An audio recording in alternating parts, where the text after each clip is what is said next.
In this problem, we have a rectangular prism with a cylinder punched out the middle. So we'll need to find the volume of those two objects and subtract them. So why don't we figure out the large rectangular prism volume, of course.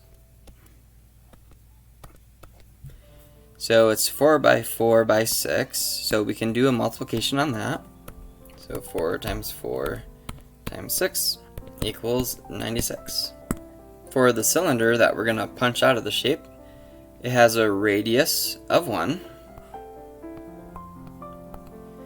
and it actually has a height of 6.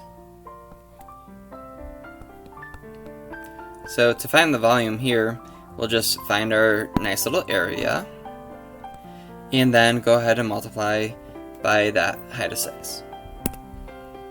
So we know circumference, cherry pie's delicious, and area, apple pies are too.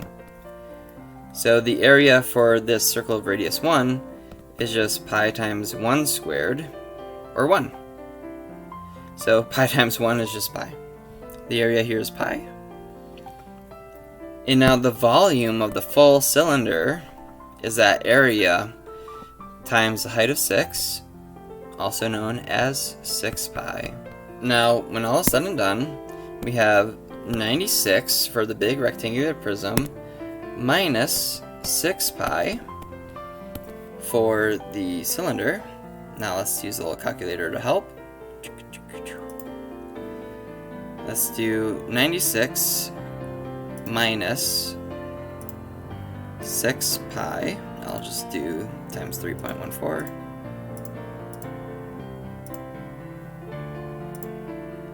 So 77.16,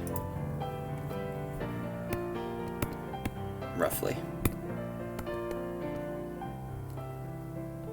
Hey, that's pretty close to choice B. For the problem on the bottom, we have an isosceles right triangle. So that's kind of like one of these. It has legs measuring 6, and hypotenuse something much bigger. It's continuously rotated about one of its legs to form a three-dimensional object. So, you know, if we picked this leg to rotate around,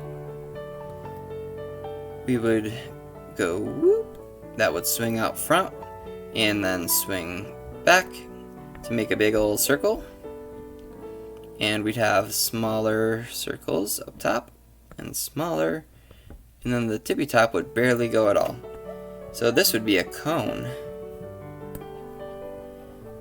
So it would make a cone, not a cylinder, and its diameter would have, let's see, there's 6 for one part of the triangle.